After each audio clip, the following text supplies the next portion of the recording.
Thanks for joining us.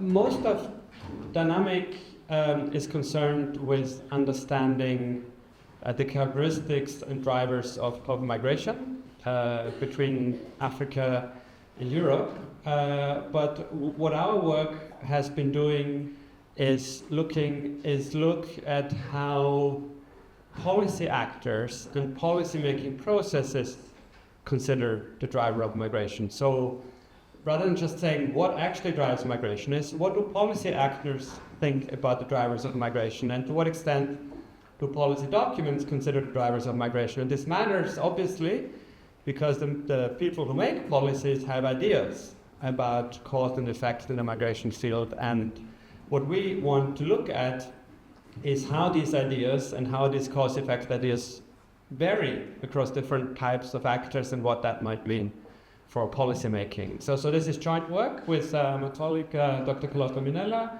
and also Siegfried Mannschein, who is not here today, and also many other members of the DYNAMIG consortium. So we'll speak for maybe 15-20 minutes, and then we'll have questions and answers.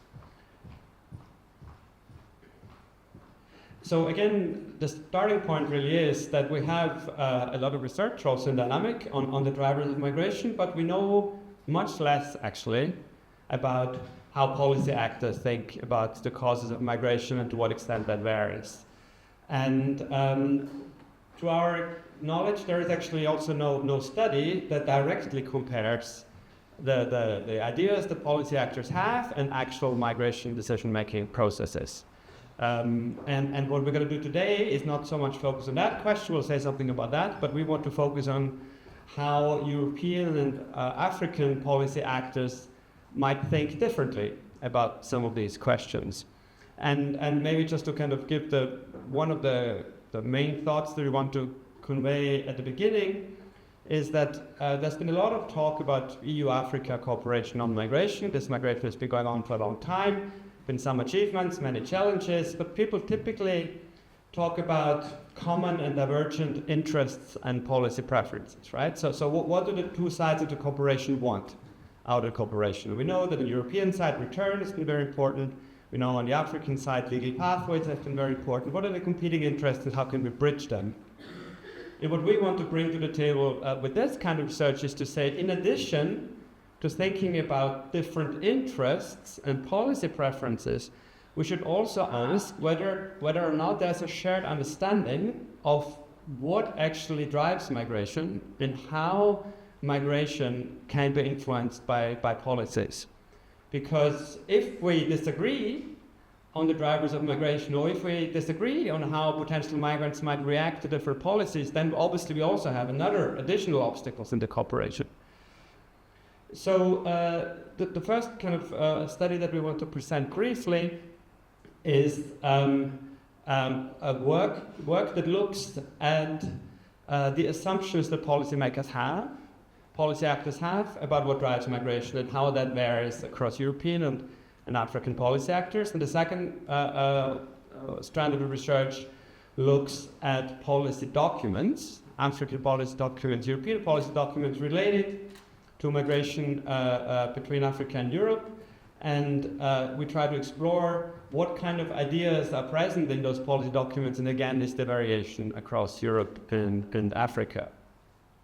So to assess the first question, we have done something which turned out to be very difficult, which is to survey policy actors, and some of you in the room might have completed a survey, so it's an online survey of policy actors, and we define that group fairly broadly. So we have included officials who work for the European Union, the European Commission, the African Union, transnational organizations, but also national government, different ministries, labor ministries, interior ministries. We survey them, and we try to find out how they think about the drivers of migration.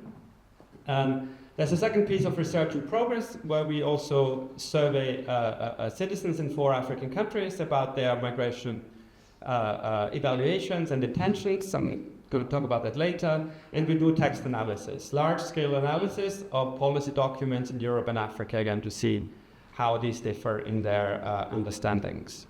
So most of this is actually still work in progress. I know the project is coming to an end soon, but we still have some work to do to write up our report. So the first survey of policy actors. So basically the idea here is we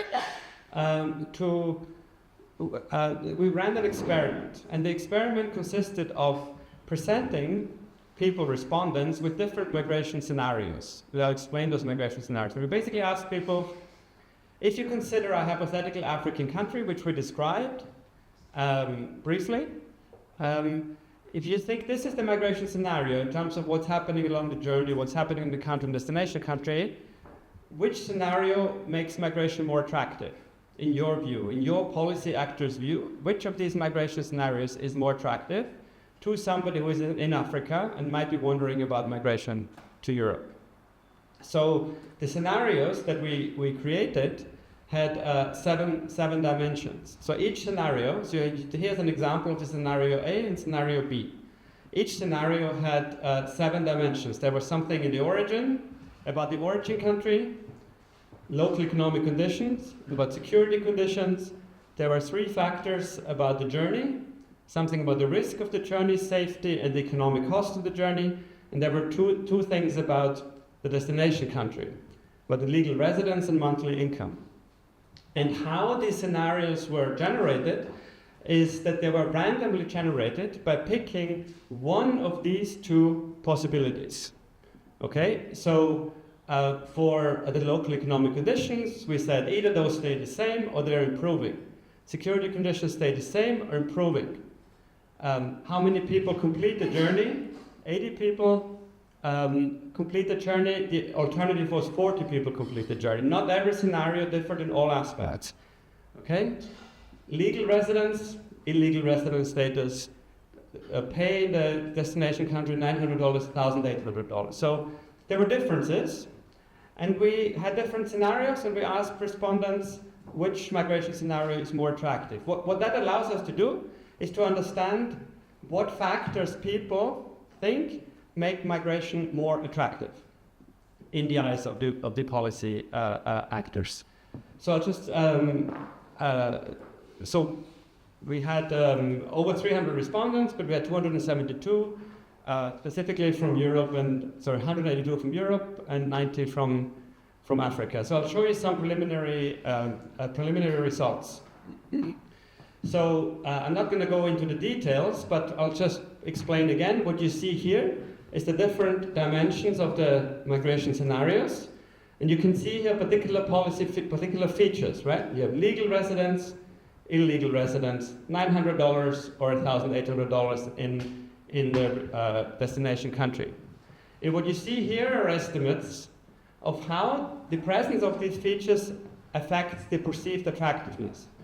So everything that's to the right of this 50% line are things that policy actors think that this increases the attractiveness of migration, of the migration scenario. This increases migration.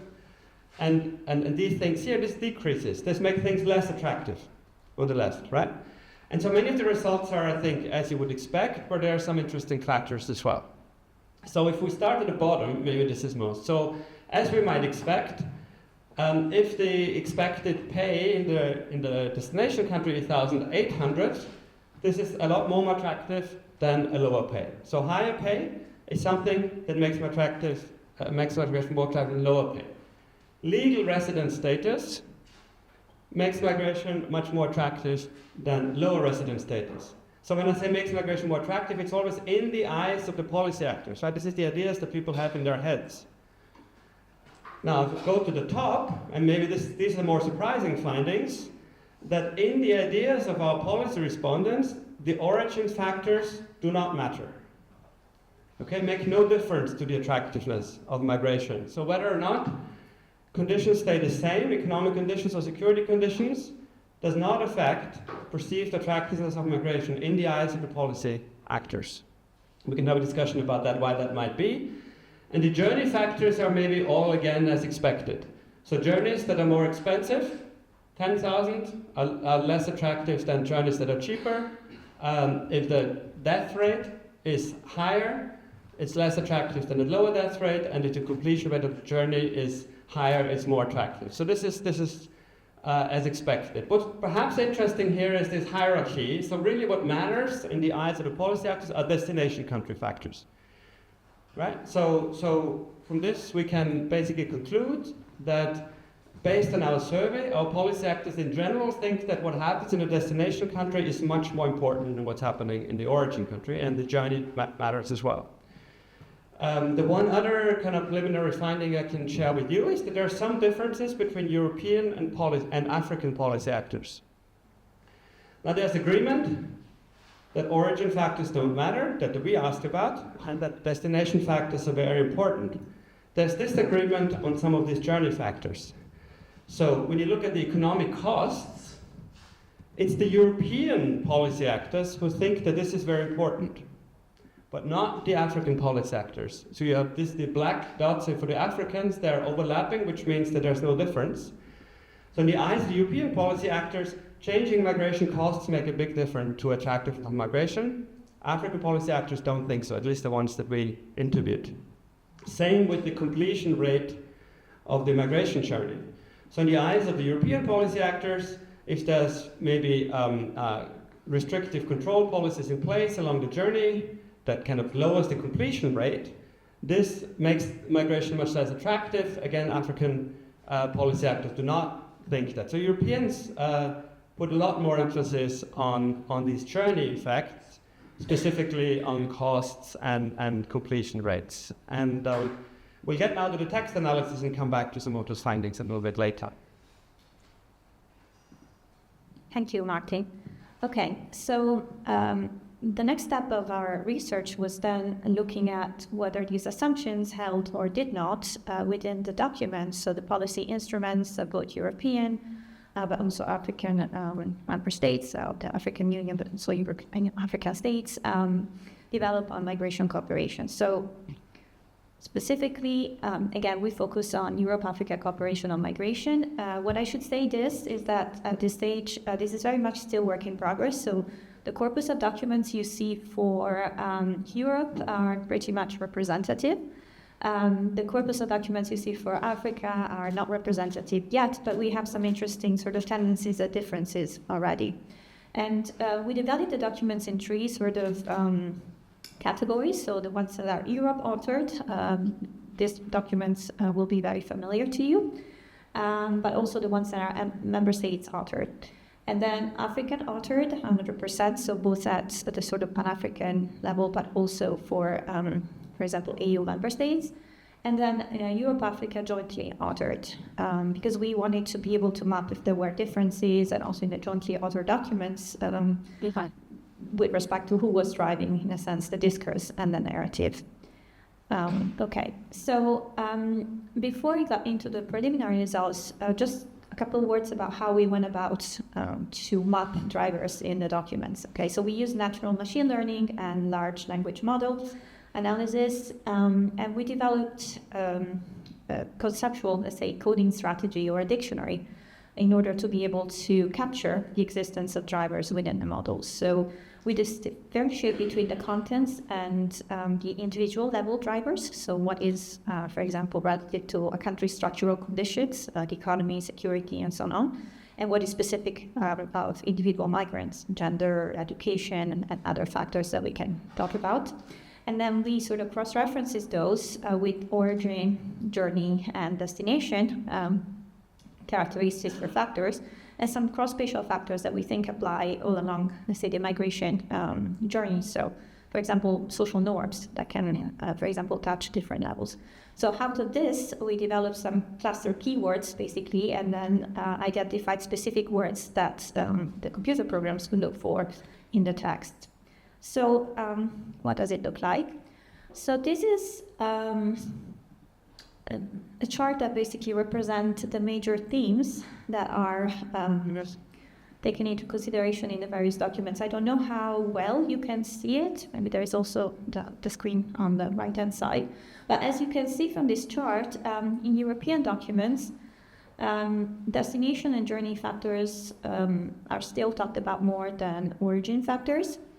And in African documents, specifically, destination factors tend to outweigh origin factors and journey factors. So this is something that, if you remember from what Martin just said, is similar to what we found in the survey. So again, there is a focus on destination, and then the focus on the journey is differentiated between African and European, also documents, not just the survey. Though in terms of contextual factors, so if you go specifically into the details, this chart basically summarizes, so you see what you see in green is the contextual factors, what you see in yellow is the individual level drivers. So, and the contextual factors are more frequently mentioned than individual factors, and this we basically control for all different authors and all different spatial categories, and this is just a summary chart. Then if we zone in on each level of drivers, so contested level driver associated with the destination country. So what does this table represent? We calculated the raw frequency, so many times a certain item was mentioned in each document. Then we calculated the relative frequency because we wanted to, in a sense, harmonize the frequency based on the length of documents. Documents will have sometimes very different lengths.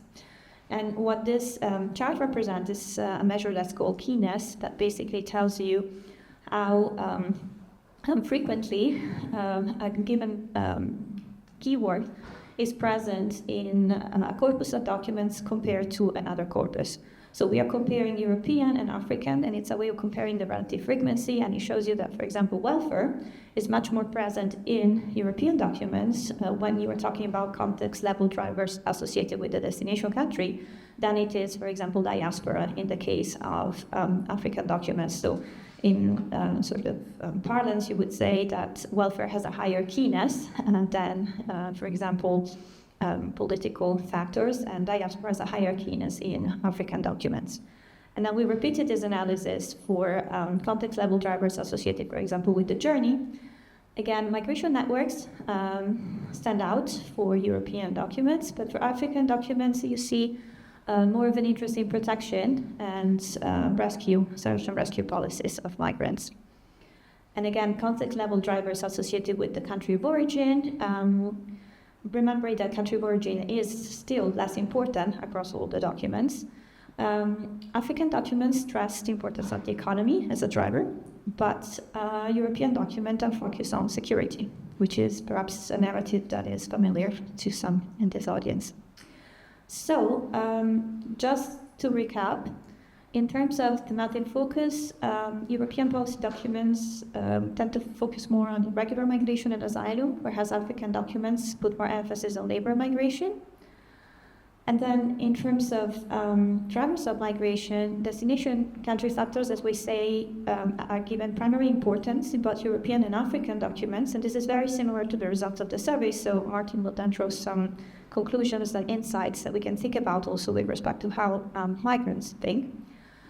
Journey factors are also important in the European documents, similar again to the results of the survey, but not so much in the African documents we analyzed. And origin factors are not important in the European documents. They do have some limited importance in African documents, and again, this is similar to the survey. And then lastly, contextual factors are related to the structural conditions of a country or a region are generally given much more importance than individual factors. And for destination country content, welfare primes in European documents, but diaspora in African documents. For the journey context, it's migration networks for Europe, but migration protection and rescue policies for African documents. And when it comes to the origin, again, European documents tend to think or refer more to security, but African documents take into consideration the economy. So what can we derive from this in terms of insights and questions for policy making?